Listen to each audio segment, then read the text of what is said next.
You're listening to an Acts Church sermon. Acts Church is located in Camas, Washington. You can find out more about us at www.actscamas.org. Check out our other sermons and podcasts. You can find them on iTunes Podcasts, SoundCloud, and our website. This sermon was preached by Pastor David Robinson, who is the teaching pastor at Acts Church. We hope you enjoy the sermon, and we hope that the Lord blesses you through it. Good morning. We are doing something a little bit different today. One of the things that I've realized, and I think the Lord is showing me, is that while it is fun to talk about dualisms, really fun, and it's fun to walk through theology and teaching and history and all those things, if it doesn't have an anchor point in reality and in the lives of believers, it's hard for us to get it into our heart in a way that's effective and transformative. And so what I've realized is that instead of preaching for an hour on a number of things, which we'll be back to that next week, but this week, instead of doing that, I thought, why not bring up a family, a couple, who can help us. By the way, kids, if you haven't left to Acts Kids, off you go. Go to Acts Kids. Why not bring up a family who I can talk through some things with and let you guys see how the Lord has worked. You know, as we're walking through Paul's letters, it's not just abstract. It's not just out there. It's about real lives and real people and real change and real transformation and real sin and real forgiveness and real redemption and all of those kinds of things. And I wanted you to see that. And so I'm going to bring up a couple today and a couple things I want to say before I do. One, I want you guys to realize how much courage and faith in God it takes to come to talk to me at all, okay, just as a general thing, but to do it in front of all of you and to talk about the things that we're going to talk about today. And so what I'm going to ask is that you're very sensitive to the fact that the people who are coming up here today are going to be really opening their hearts up in a way that's very vulnerable in front of a lot of people. And so, obviously, I already know you guys are going to be loving and respectful and whatever, but I just want you to keep that in mind. Be praying for them as they do this, because the whole reason that they're doing this is not for them, I promise.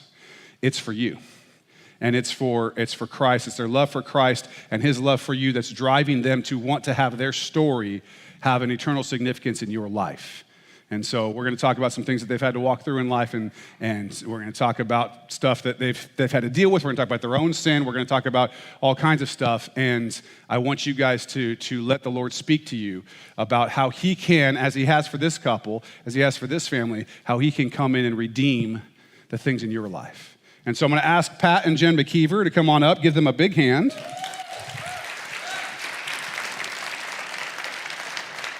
Good luck making that stage with those heels on, Jen.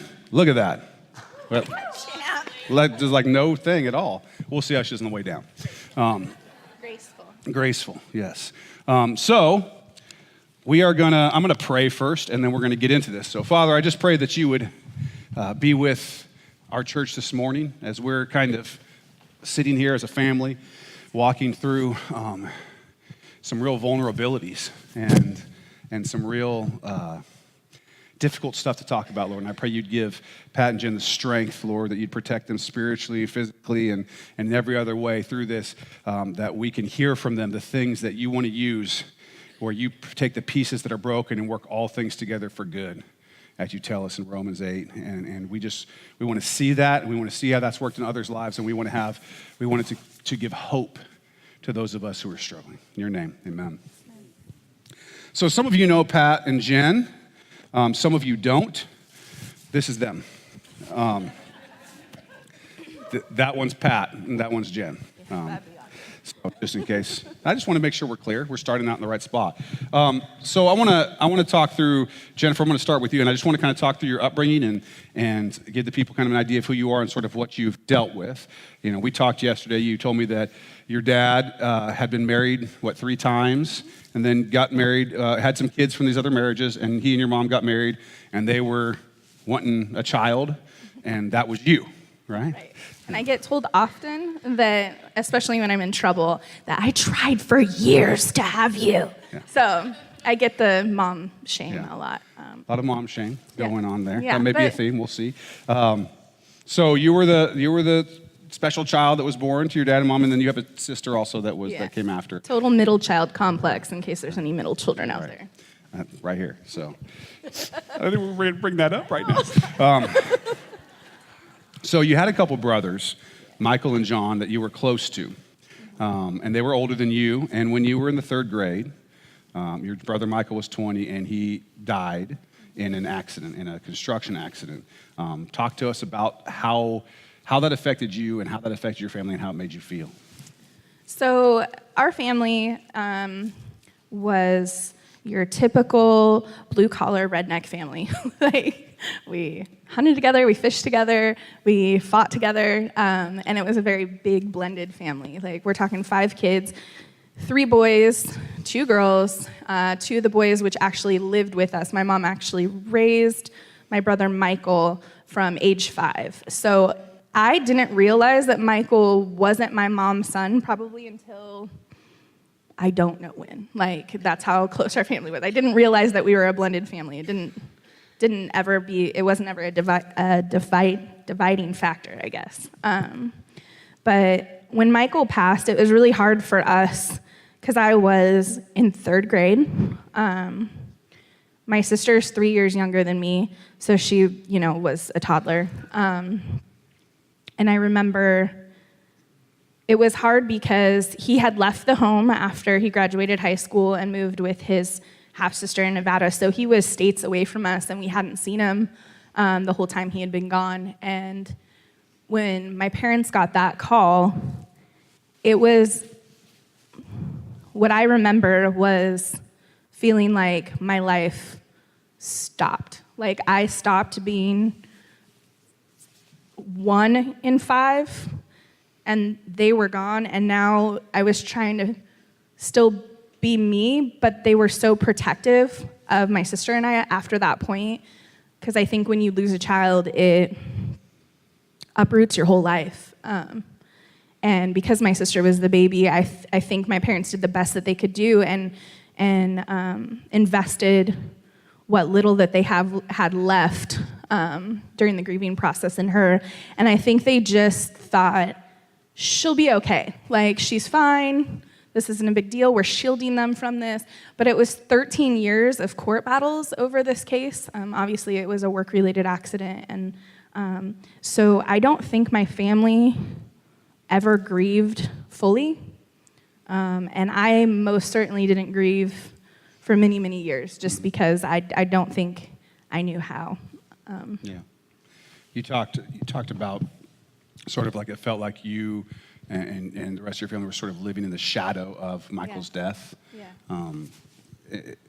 At this time, you all were not attending church. There wasn't a religious upbringing that was happening, but you said sort of God was sort of used as a scare tactic, like God's always watching you, so don't be naughty. That was kind of the... Yeah, I think my parents both, my dad was baptized Catholic at a really young age, but grew up in a really broken home. And so their church was, we believe in God and we're good people, and cousin is getting married in the church, and so we're gonna sit and stand like 5 million times during a wedding. Like, that was his upbringing of church. So what little scripture he was introduced to or church was really in the context of either a wedding or a funeral for him. And then my mom grew up in a family who her parents were really heavily involved in the church, or what she says, like, forced into the church setting at a really young age. And so she always wanted my sister and I and my brothers to know God, but she didn't know Jesus, and I think thought of him more as a historical figure that maybe existed or didn't exist. So she was never deterrent of us searching for faith, but she wasn't taking us to church. It became, as we became teenagers, it was more of a scare tactic, like, God is watching you, like, don't have sex. Like, that was kind of my upbringing. So. Because that's what God wants to watch. Right. All right. After 3rd grade and during the years from 3rd grade to 7th grade, you actually had quite a few losses in your family, grandparents and whatever, and then in 7th grade, you lost another brother. Yeah. Talk to us about that. So my brother John, I was very close to Michael.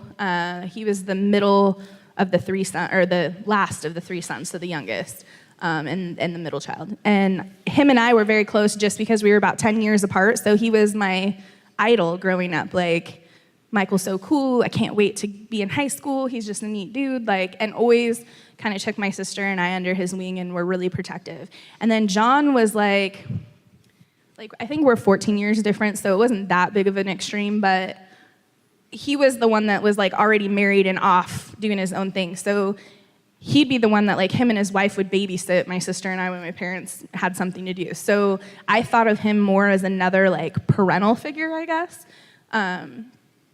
And when he passed, I think I've blocked out a lot of that just because he died of diabetes complications, and at the time he wasn't taking care of himself and he was in and out of the hospital several times. And the last thing that I said to my brother, I actually ended up going back into the hospital room after my parents left because I said I forgot something or I needed to give him a hug or something. And I went back in and I remember looking at him and I yelled at him and I said, I will not go to your funeral. You will not die. You will not do this to mom and dad, and you won't do it to me. And I think that's really hard for me now because I wish I would have just said, I love you. And I know this is hard, but in 7th grade, you don't know how to say that. You're just angry. You're angry at God because everything you do in your life is a direct reflection of the mistakes of your brother. The fact that God took them away, the fact that they're not here, the fact that we're spending another holiday without them. But I'm still alive, and I'm still here, and I'm your child. And so when John passed, I remember the day very clearly, walking up the road from the bus stop, and my neighbor friend was walking with me, and his mom had drove up past us and had made a comment about, wow, there's a lot of cars at your house. What's going on? And I said, oh, probably someone died. And I walked through the door, and there was a grief counselor that had come from one of the hospitals to notify next of kin. And at almost 13 years old, at 12 years old, I remember looking and going, I don't want to talk to you. This isn't real. This isn't happening. I'm not doing this again. And I watched my dad sit on the floor and cry. And I remember watching my mom, just not know what to do. And she just told the lady, let her go. Just let her go. And so a lot of my life, I felt like I was taking care of myself. Mm-hmm. And you sort of said that although your parents God was the boogeyman in the sky who was watching you, that you sort of had this sense about Jesus that you didn't see him like that he seemed like he was a loving person, more comforted, that God was more comforting in the way that you saw him, even though that's not the way that he was expressed to you. Absolutely. And that you were, when you were at that age, right, junior high and high school, that you would talk to God. You weren't a believer yet, but you would talk to God why is this happening? Why do I deserve that? Talk us through where you were mentally at that time. I mean, I think like any junior high, high schooler, I spent a lot of time in my room, just not wanting to talk to my parents, not wanting to talk to my, pesky little sister, not wanting to be a part of the family unit. I think that's a lot more common than not. And so in those moments of feeling completely isolated, not only because my parents are going through their grief process, but also I just don't want to acknowledge the fact that this is my life. I remember just sitting for what seemed like hours at night, just crying out, like, God, if you're real and you're loving, please stop this cycle of continual pain. I can't take the pain. I can't watch my parents cry. I just can't. Mm-hmm. Can't do it anymore.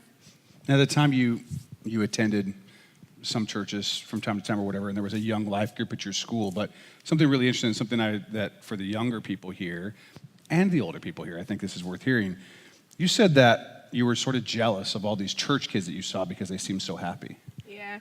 I remember in high school, it was kind of at the height of like evangelical Christians in high schools, talking to the different youth and inviting them to big, like, what I thought were like parties. And I was like, oh, this is cool. They're having like this night or this event or whatever. And my mom's like, you're not going, your boyfriend's going. Like, I know it's just an excuse for you to go hang out with your boyfriend, so you're not going. But I remember thinking like all these kids were just so happy and seemed like they had so much love from their family and like had it together and had like hope. Like I'd never seen that before in my life. And they all clicked together. Like they had their little like group of people, and I knew them. I was acquaintances and they were very nice to me, but none of them ever invited me. Like, and I remember thinking like, man, I really wish I could be a part of that. Like, it would be so nice to have that in my life, is just one person inviting me to it. And even if I said like I couldn't go, keep inviting me, because I think my mom would have gotten annoyed with how many times my friends were asking me to something and then just been like, go, like fine, have fun. Like, and that's what I like really cried out to God for, is just a connection to something that was happy. Yeah. The lesson being, annoy your friends' moms until they let their kids go to youth group. I think there's something to that when you were telling me that just struck me as like how many of us are nervous or we feel uncomfortable saying anything because it's like they're going to reject me, or you're putting yourself out there. And yet on the other side of that, you know, that Satan has worked it so that he makes us afraid to speak about the Lord, while right on the other side of it, there are people who are desperately wanting us to say something to them because they want that hope, but they're not going to come in without an invitation. Okay, we've been going through 1 Thessalonians, and the last couple of weeks we've been dealing with a passage where God's really sort of talking to the Thessalonian church and saying, look, you need to abstain from sexual immorality. And we've been sort of walking through why people get into that and what their mindset is when they do. And obviously we have a culture that's very sexually broken. And so I want to talk at this time in your life, high school and whatever, your views towards sexuality, your views towards what you thought it was about, or I know that you had. We had your mom who would say, God's watching you, and your grandma too, right? Yeah, it was really awkward. That was like about 16, I think, had my first high school boyfriend, and we were obviously both virgins, monogamous, in a relationship, and she's just like, you can't have sex because grandma and God are watching. And it was like... What was wrong with your grandma? It just like petrified me, like, ew, first off, and second, Grandma is creepy as heck, man. Later on, I was just like, well, if she's watching, she's a freak. Yeah, Grandma. Sorry, Grandma. Grandma needs to chill on that. Sorry about that. Because that's what we're all waiting for in heaven, is to watch our grandchildren mess up. Yeah, procreate or not. And do that. Okay. Gross. Obviously, but that's where it was, right? And so, but you talked about you, like many others, you found that getting attention sexually was something. Talk to me about how that was for you. So growing up in the family that I grew up in, I think that it was known that, let me rephrase this. How to best say this? Okay. So I was around a lot of men in my life that were friends of our family, that once I reached a certain age were very inappropriate, like would say things like, wow, can't wait for her to be 18, or those kind of things, just really dirty, inappropriate. But I never in my mind thought that was wrong. Like didn't cross my path that like there were men that didn't think of young women in that way. So from a really young age, I think I knew my body was a weapon. Like I could narrate my path with men. Like if I was this way, then I would get this. And really it was, I just didn't want to be at home. Like I didn't want to be around the constant fighting, the constant drama, the sadness, the bickering. So I did things to get out of the house, and I sought my worth and value in other people and not in Jesus. I didn't know him. And so, you talked about basically you would flaunt your body in certain ways because it gave you sort of safety, comfort, and control over your circumstances because you knew men were somewhat predictable, right? And so Right. I show you this, you act in this particular way. Right. But it also caused you, working out all the time, eating disorders. I mean, talk through that a little bit. Absolutely. I think freshman year, I went to a high school that was very, this was the height of the belly shirt and low-rise jeans movement. And so in my mind, I was like, my stomach will never be flat enough. So I worked out 3 times a day. I ended up having bulimia. I tried to do the anorexia thing, but I like food. So that didn't work out as much. But yeah, for a long time, even up until I met my husband and had my daughter, I still struggled with binging and purging. So it was a long time. It was just really hard but I still wasn't sexually active. That was the thing. I was more of a tease. So I got what I wanted, and then guys were like, "Oh, see you later." It was just lonely. It was a really lonely time in my life. I never felt connected with anybody truly. And obviously you're longing for that. Yeah. And at some point you do end up losing your virginity, having sex, and the experience wasn't what you had expected from it. Oh, absolutely not. I mean, 2 virgin kids that don't know anything and don't have parents that really talk about it, and we're just well, we've been dating for 3 years and we're 18. We should probably get this out of the way. So romantic. Yeah, right. Girls, you are worth more. You are so worth more than that. But once that happened, then it was taking a piece of me away that the fear was gone. And that's where I said it was well, sorry, Grandma.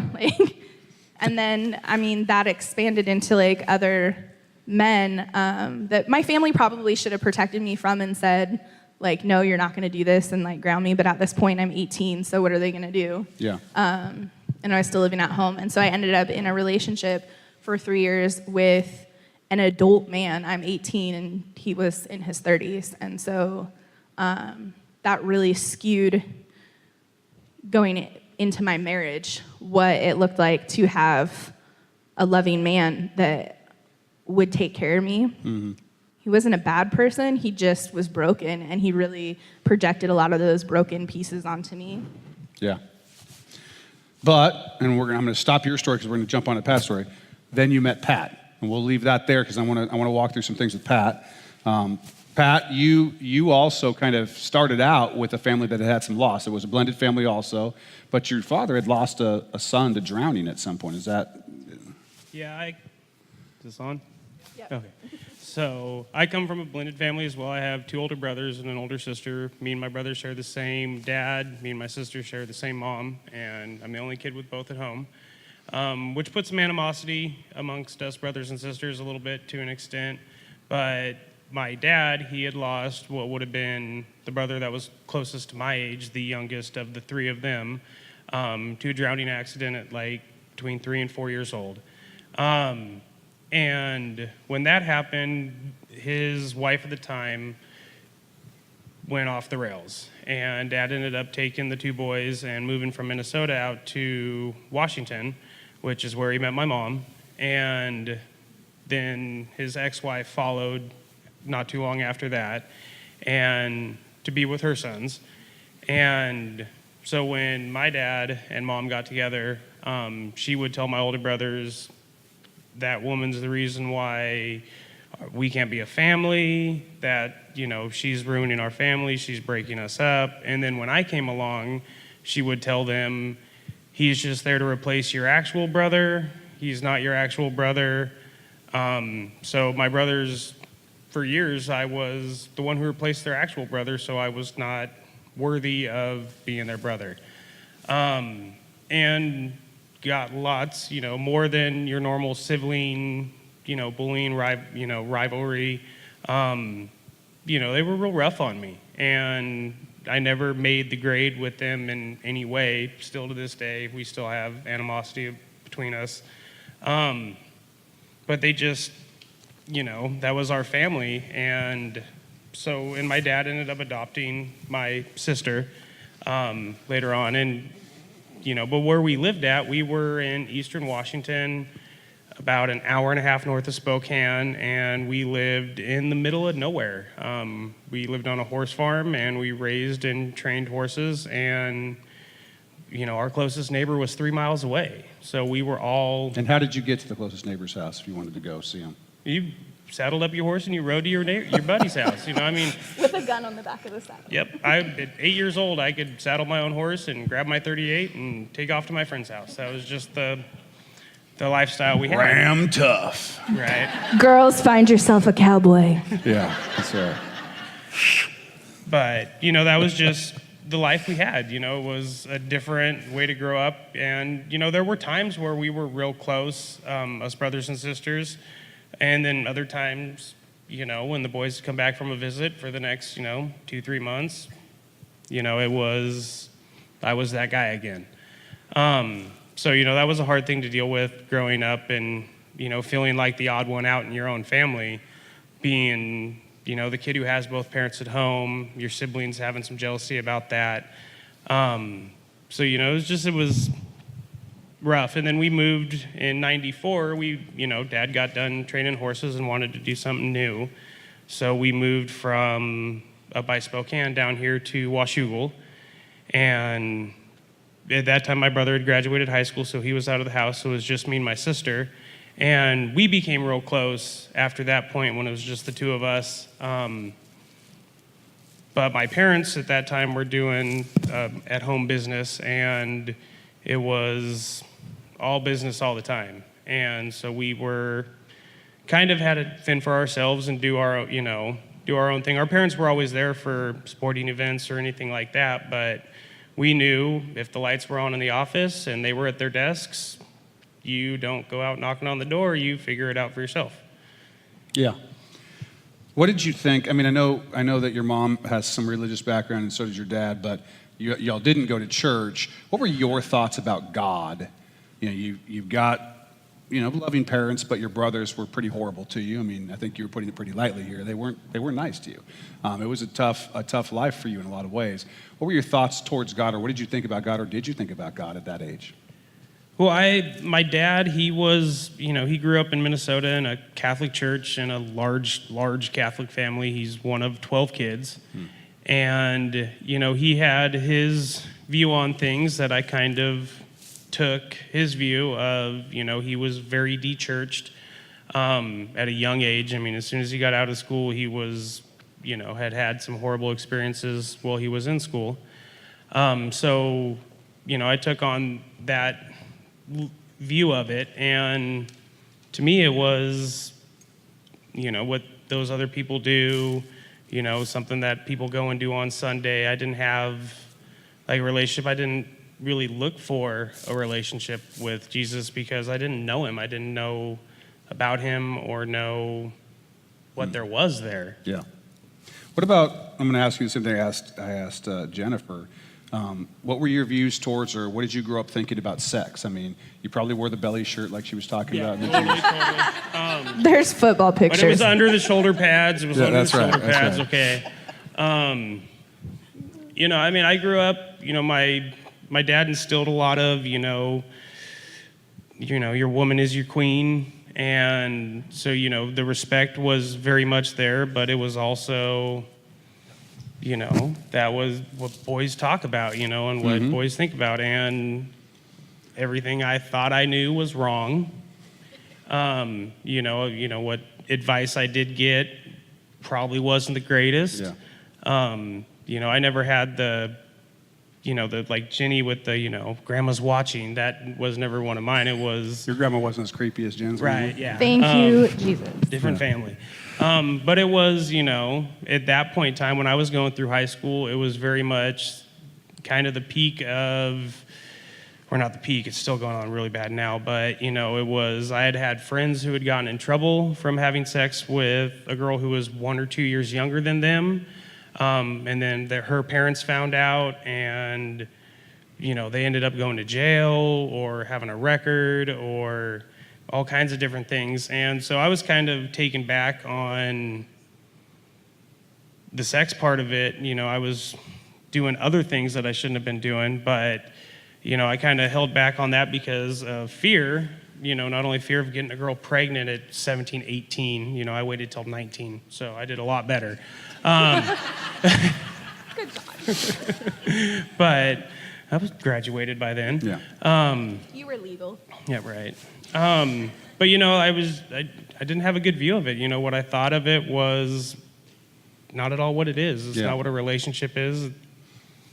So you're working hard because you're a hard-working, tough man. You have a job, going to school. You're top-end football player, the Washington State Cougars, not the Huskies. That's no one's perfect, but the Cougars wanted you, and then you blew your knee out. All that kind of went down. Then you meet this crazy girl, and tell us, Jennifer. You tell us the story because you tell it more funny. Of the night that you meet Pat, and he's climbing up the side of the house. Tell me about that. So, Leave out the parts that the kids shouldn't hear. Right, kids, sorry. So at this time, my family had moved out to Washougal. We grew up in Hazeldale. Go Hazeldale. Moved out to Washougal and transferred jobs. I was working at Bi-Mart at the time, and I had a friend there that kept trying to get me to go out after work. And he was 21 and I was 20, and I was like, you can buy a beer, cool, let's go hang out. So that's kind of where I was going in my life. I just need another out. My adult boyfriend is maybe back with his ex-wife at the time, maybe not. So I was the back burner girl at that point in my life. And I was just I need out. I need something different. So one night we decided. Before you go to that, I want to make sure, because this is important to the rest of it. You prayed something to God as you were in that moment, in that place where the other boyfriend, you're this back burner girl, and you're trying to figure it out. Tell us about what you prayed for. So at that time, it was the end of our relationship. We had broken up once, gotten back together, and something just clicked. I'm worth more than this. I'm good to you. I treat you well. I was raised to be a lady, although I didn't act like a lady a lot. But I was being a lady. But he wasn't being really good to me, didn't treat me well. And I remember crying in my car one night after probably the 100th fight. And I sat at the stoplight on Evergreen, as a train was going by. I was stuck with a train. And I just remember slumped over my steering wheel, bawling, sobbing, God, if he's the one that I'm supposed to be with, tell me, give me a sign. And if not, please bring a godly man into my life that will show me what my worth is. I just can't. There has to be a guy out there that's better than this. There has to be a guy that's gonna treat me better than this.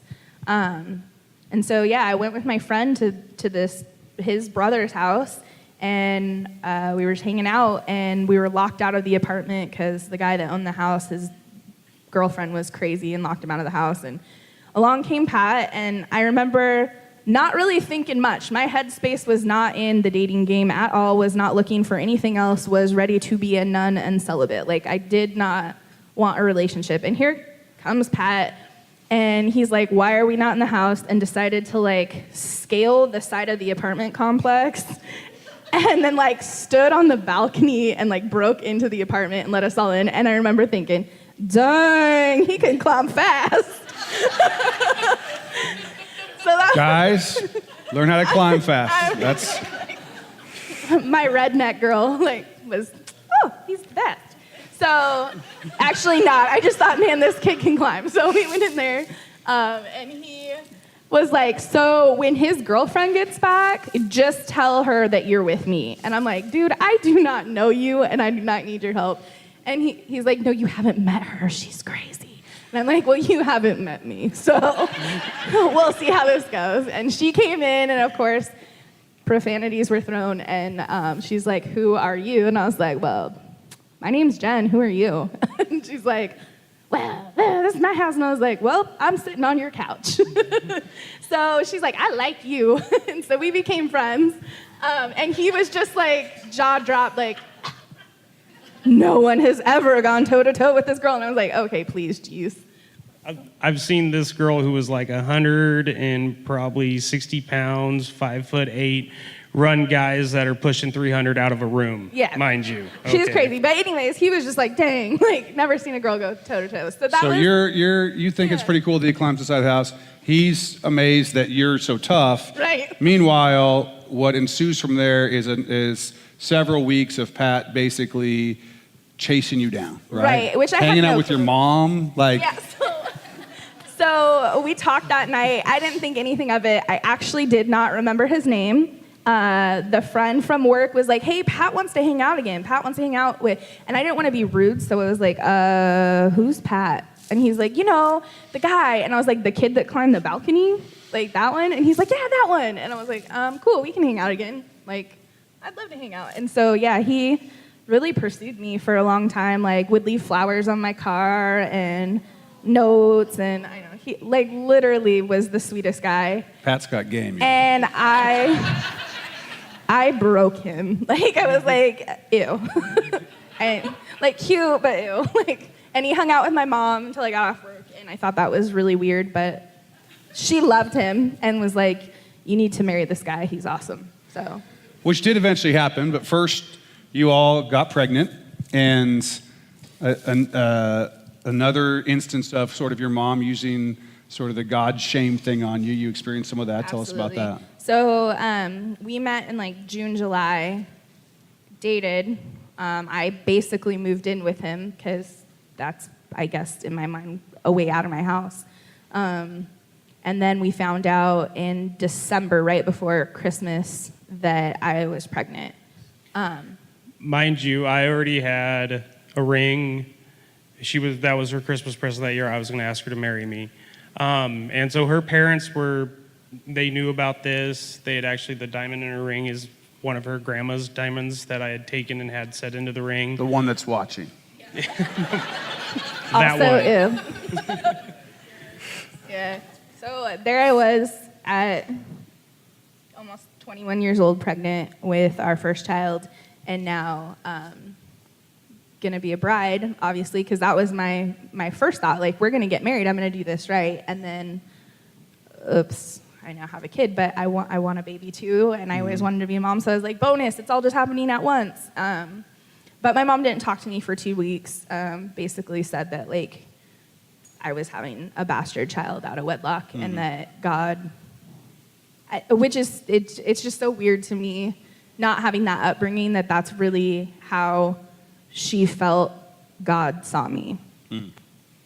So you get married, and you actually both kind of find the Lord and start going in that direction to the point where Pat's working, setting up, tearing down at the Washougal campus of a church in town, and you guys are kind of going in that direction. So tell me about kind of where faith sort of started for you, and as you're married and you're kind of moving in that direction. How did that happen?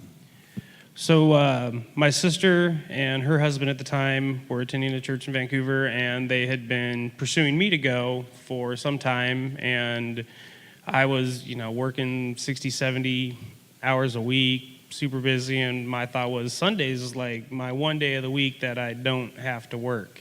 So that was the last thing on my plate to do, but eventually, with them helping persuade Jenny, we started going and attending, and we were baptized. And, once I got a little taste of it, it was just, I've never seen people who are happy, who just cared about each other, who were there for each other in any other walk of my life than I saw in that time period, and just grabbed hold of it and got really involved with anything and everything they needed. And at the time you're working, 60, 70, 80 hours a week, and on Sundays you're at the church and you're doing whatever, and that's kind of where your life is right now. You feel like you're being a good father, good husband, all the rest of that.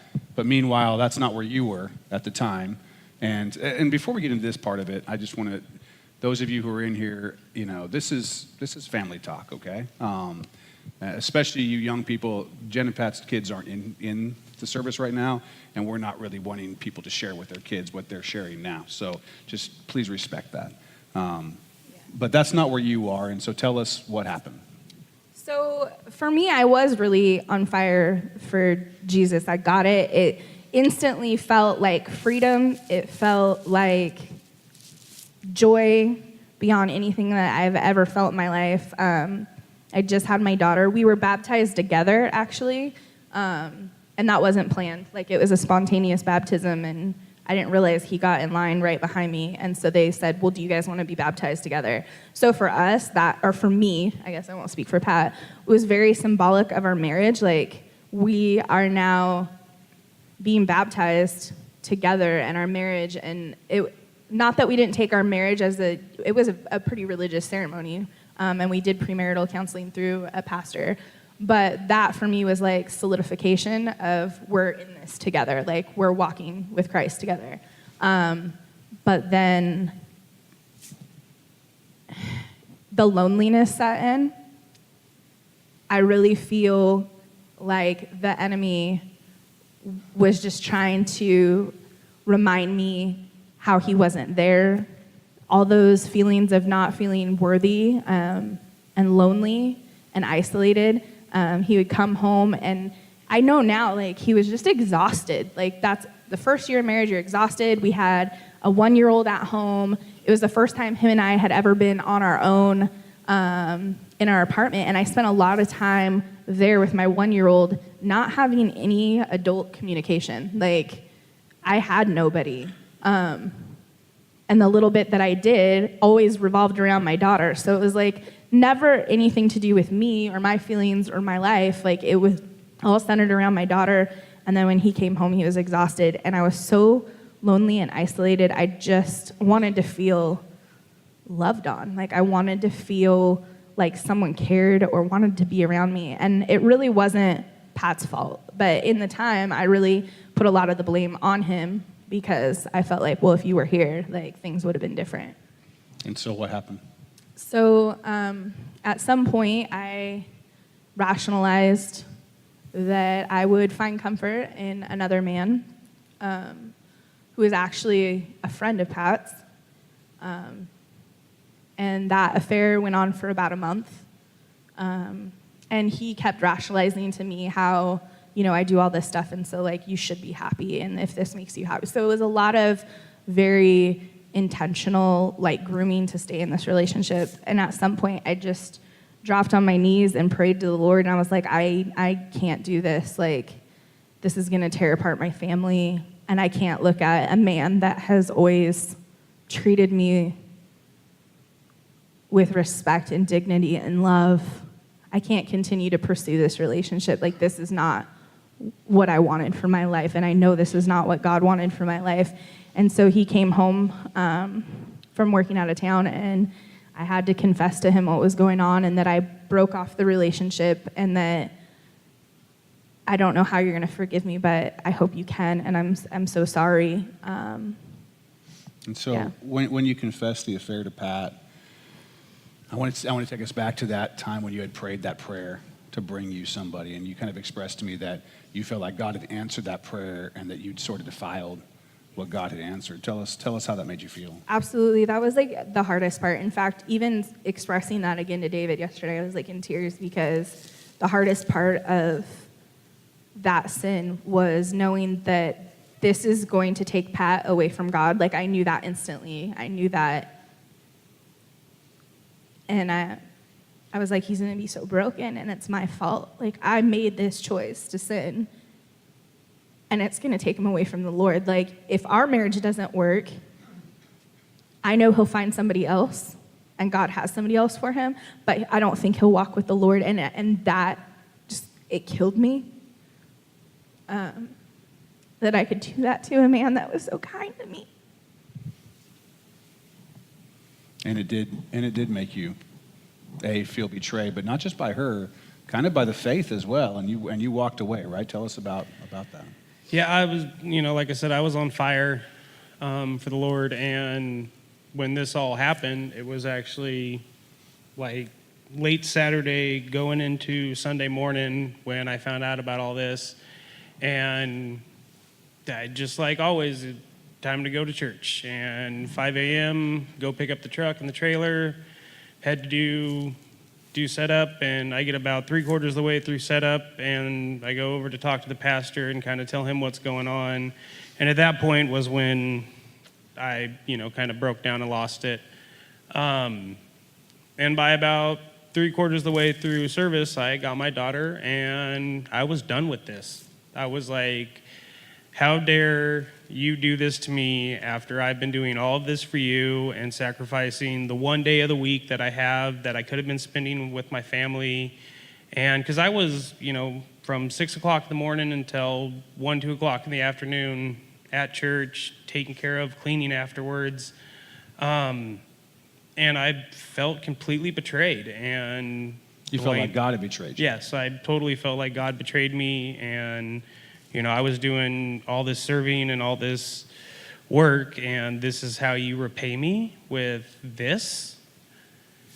Yeah. And so in the marriage at this time, you have Jennifer, who's unable to forgive herself for putting you in that position. You, who feels betrayed by your wife, who you feel like you've poured your life out for, and by God, who you feel like you've poured your life out for. And you've decided to stay together, but not really to forgive, just to sort of push forward. And the sin cycle is sort of still going because she's not really forgiven or made into a full person back from that, and you're still completely broken, and so you guys start to become enemies. Is that, Jennifer, tell me about that.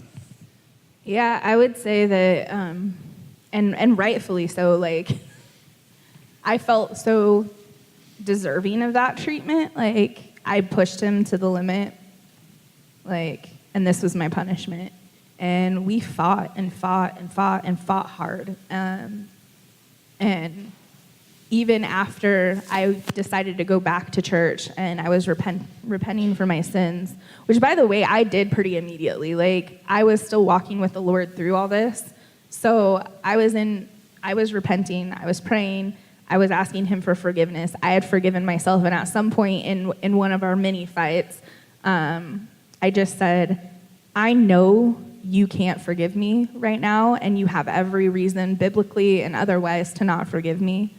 But if you can't forgive me, because I've forgiven myself and the Lord's forgiven me, you need to let me go. Like, you need to divorce me, and we need to let each other go. And I remember us, like, walking around the house and dividing up property and, like, well, we'll still be friends for our kids and try to raise our kids. And it was a weird time, I think, like, just the clarity of it all, like, how we were going to do it. We weren't going to tell our family ahead of time. Like, it would just be done. We didn't want the hassle of opinions. Right. Our church had already basically, like, denied both of us. They weren't really walking through the process with me. This is all me doing it on my own, just grabbing a Bible. I had confessed many times to many people at the church we were attending to, and they were like, we're praying for you. Good luck with that. Good luck with it. Like, it was really not let's get you into counseling. How can we help you? How can we help your family?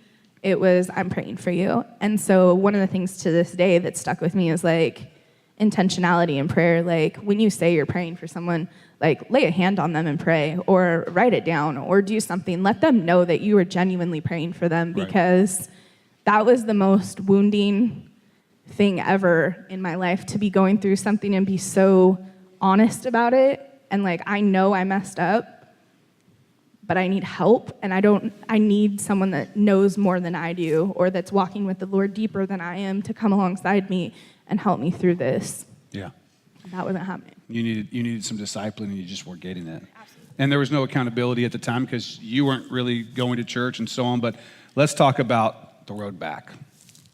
Pat, you decided that you would go ahead and give it a shot again. Enough pressure.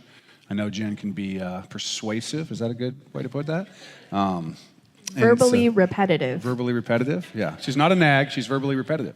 There's a sign in our house that says that. I'm not a nag. Truth. I'm verbally repetitive. I swear to you. She's verbally repetitive. all this stuff still hasn't been dealt with, but you decide to start going back to church, and then you go to a life group and you see kind of the vulnerability that people have doing kind of what you're doing right now, except in front of a smaller group. And how did that affect you to see that? Well, I started, attending church again, and I was there because we had talked, and I figured it would appease her to an extent to kind of calm the waters at home. If I started going, I was going, but I was not attending. I was there, but I wasn't there. I found every excuse to help with security and walk around outside, do this, do that, run into somebody and have a conversation out in the lobby. Because I really just, still my heart was, this is all for naught. This is not, I went through this before I did this. I know what's going to happen. And then she got on me about, you're going to church again, why don't you come and attend a life group? And I'm like, I give you 1 day a week, okay? That's enough. And finally, after some time, she convinced me to come to life group, and I showed up to life group, and I saw a difference in people that I've never seen before, the vulnerability and the way people, opened up and expressed to each other their feelings and how they were, the situations they were going through. And I couldn't believe some of the things people were talking about. I was like, how could you talk about that in front of other people, And it was, the big turning point for me was actually these guys right down here in the front. I got to go through cancer with Lyle, and to see the way he handled it and the way he laid things out there. And I remember going to worship night at the old Axe building down in Washougal, and we all came around and we laid hands on Lyle, and it felt like I was supposed to be there for this moment. And it felt like that was the point when, I decided, I'm gonna let you back in, and I don't, and I was, don't you do it to me again. And around that same time, I remember talking to David one day, and I was like, I prayed, we were praying, and I was just trying to get my head wrapped around having a relationship with him again, and now with a different mindset and a mentality of what an actual relationship with Jesus is. Because I had seen people who I considered really strong individuals break down and reveal things and say things that I never do that. I don't want to talk to 6, 7, 8 other people and tell them something that I did wrong. You're going to sit here. And our life group at the time was 20 plus? Probably, yeah. And we had, to see people do this and break down and be able to do this, it kind of gave me that, it's okay to do that. It's okay to be open about things. But rebuilding that, letting God in, and then he took over in a lot of different spots in my life. And he just started putting people there that I needed in the situations and the different things I was struggling with and going through. I'm just thankful that the right people were there at the right time, and the one who did that was God. Let's talk about STEPS for a second. And for those of you who don't know, STEPS is a program that was run by John and Sherry Ware. As most of you know, John passed away very recently, and it's a great loss to us. But before that, you both got the opportunity to go through that, and John mentored you through STEPS. Tell me about how that transformed your life.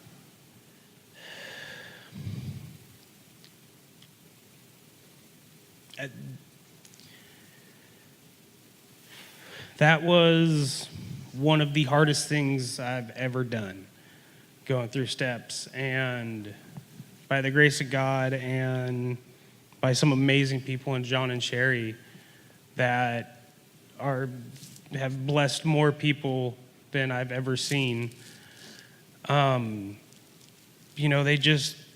it allowed you, like, going through the STEPS program, it opened your eyes to so many things and put so many things together that you would never think that this thing that happened to you when you were 7, 8 years old affected you at 18, 19, 20, and even till now, the way you look at things or the way you react to things. And Sherry back there, she is the most amazing person to connect in the dots. Like, I've never seen anything like it.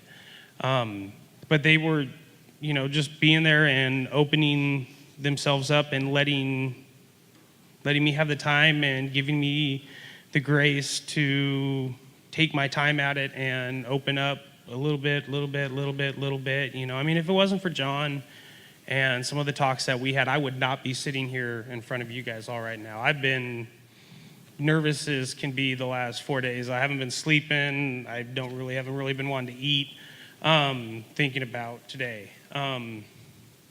But you're doing awesome. Just like I told you would.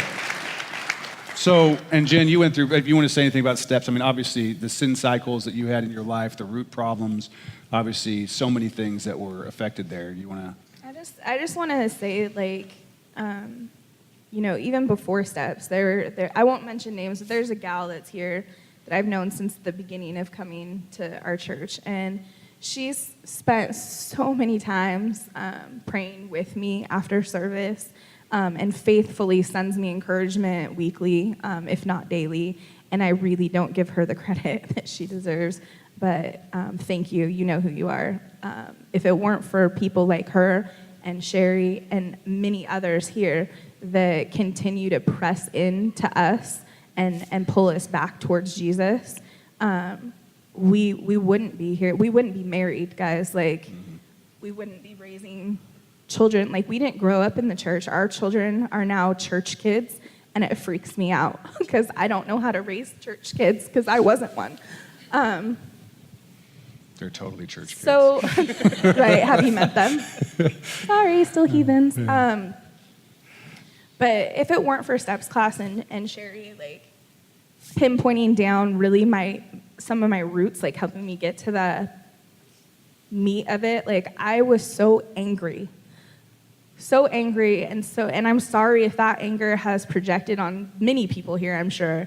And I'm hard to love, and I know that. I wasn't going to say anything. And I'm loud and can be very bitter. But the root of it was that anger, and I think releasing that to God and really laying that at His feet transformed me. And I know that Pat said on many occasions how different I am and how God has transformed that. And to me, that's the biggest encouragement, is that He sees it. Yeah. And I think seeing it in you changed him. Yeah. Yeah, I think, and for those of you who've known Jen for very long, you've seen it too, and what God has done. Here's the thing.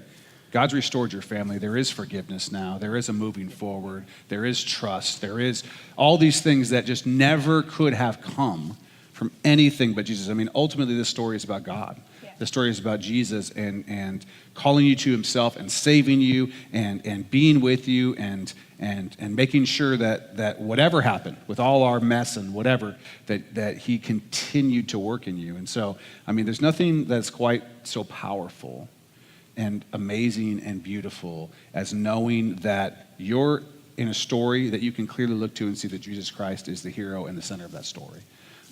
And that's been the life that you guys have been living one step at a time. I know that you would probably say that you've got it all figured out now, right? Is that right? No, absolutely not. No, we're still walking through it, right? And we're still all walking through the mess together, but it's together. And people like John and Sherry and people like the Gaddens here and so many others in this church. I'm not going to start naming names. It'd be just about everybody. We've either been in life group together or something like STEPS. And honestly, if you guys don't understand the power of what a life group can do in your life, please get in a life group. It is the difference between something that is of course sort of surfacey and something that is real meat. So if you're not in one, Randy and Catherine, they're sitting over here, good-looking couple over here. Talk to them after church. Get into a life group. It is life-changing. What do you guys want to say to anybody out here, just kind of as final parting thoughts? about what the Lord has done for you, and that you want to tell them about, that you think God might do for them. Well, parting thoughts. I'll let Pat go first because he loves it when I put him on the spot. My big one through, this was, forgiveness. And, I took a situation that was really bad. And I spent, 8 years? Almost 9 years doing everything I could to make it worse, because I couldn't forgive, nor forget, And so anytime something would happen, that was my fallback. That was my crutch I went to, because I had this thing that I could use against her. But the forgiving, if Jesus can forgive us for all the things that we've done, and, if you're perfect, raise your hand, Patrick's in the back,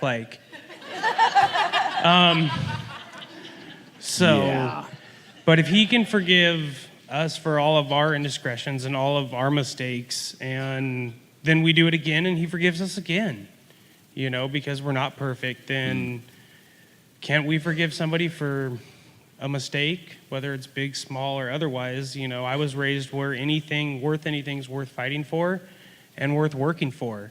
And, if you give up after, one thing, whether it's big, small, or otherwise, you're never going to get to see the end of the story that God has written for you.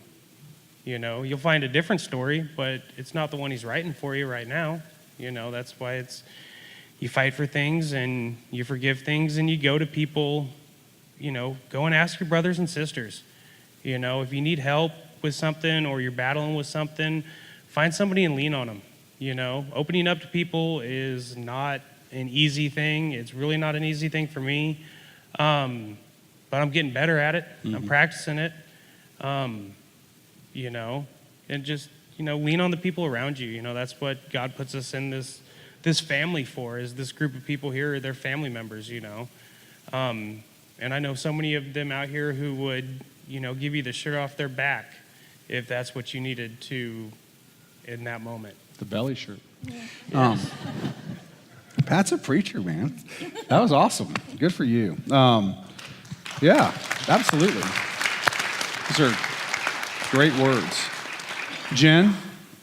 I would just say that the fear of confessing your sin and repenting is the most gut-wrenching experience, but on the other side of it, there's so much beauty.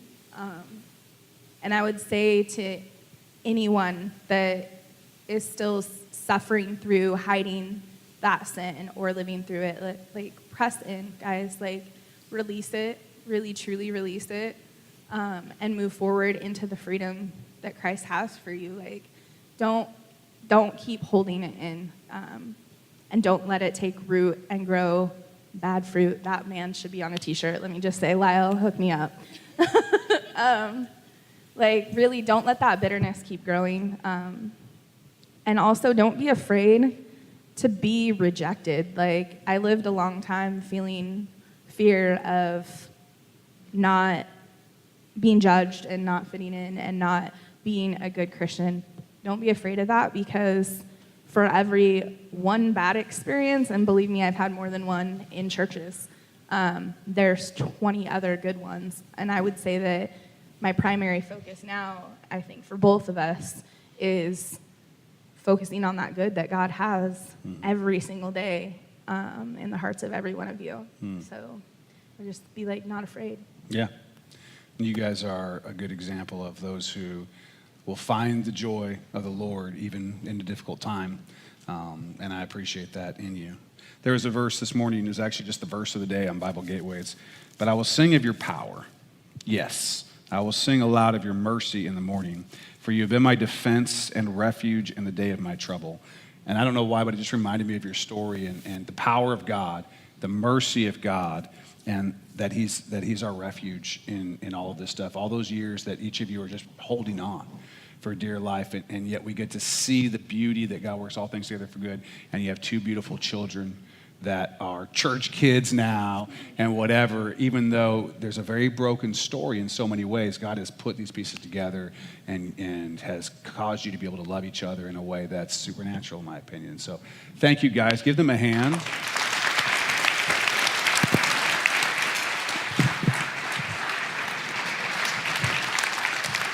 If I could get the offering to come on up front while I'm chatting. You know, like this is, it's all of us, right? At some level, and this probably won't be the last one you hear. We'll probably do this from time to time to help connect us to the scripture that we're reading and learning. But Pat and Jen are a story of true disaster and yet true redemption. They've got everything from the death of children in their family to adultery, to lack of forgiveness, to walking away from the Lord, walking to the Lord, all these things. And this is the story of our lives in so many ways. Maybe not exactly the same, but all of us have walked through this type of thing. You guys can go ahead and start passing those while I'm talking. All of us have walked through this type of thing. And God has been so faithful, and so many of you have these stories, and so many of you are building your stories right now and seeing God work, but you're in the middle of it, you know? Let's not forget there were 7, 8, 9 years of their story where we didn't know what the end was going to be. And when I first met Pat and Jen, they were in the middle of their story. This part of it that we talked about today where they come back and the redemption and the joy and all of that, that wasn't part of the story yet. It took you, the people of this church. It took John and Sherry. It took Randy and Catherine. It took a million people 100 different times at a bunch of different events, and the praying and the loving and so on to see God work. And so I want this story not just to be about Pat and Jen, but then to be about Christ Church and how he uses his body to work in lives. And that what you're doing, as simple as the people who are just passing stuff out, to the people who are setting stuff up, to the people who are teaching or doing whatever, all of it works together for this, because ultimately the story is about Jesus. It's ultimately that he's the center of the story, that he's the one we want to make. We want to diminish and let him increase. And that's what we want to see happen here in Camas. That's what we see happen in our ministries, our 30 churches in the Philippines, the church group up in Alaska, the church down in Honduras, and all the places that we minister. We want to see much made of the name of Jesus Christ. And Pat and Jen, and it may seem like, I just heard a story or whatever, but I'm telling you have no idea how much it took for this family to come up and share with you the most intimate details of their lives. And I'm telling you, the reason they did it, I promise you it was not because they wanted to get in front of people. The reason they did it is because they love you.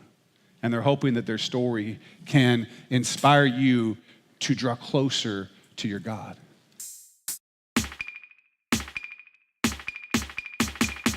Well, thanks for listening to that Acts Church sermon. We hope you got a lot out of it. If you did, we'd love it if you would comment or give us a review or give the track a like. It really means a lot to us to hear back from people who have heard these sermons and have been impacted by it. So share your story with us. Share what is happening in your life that this is speaking into.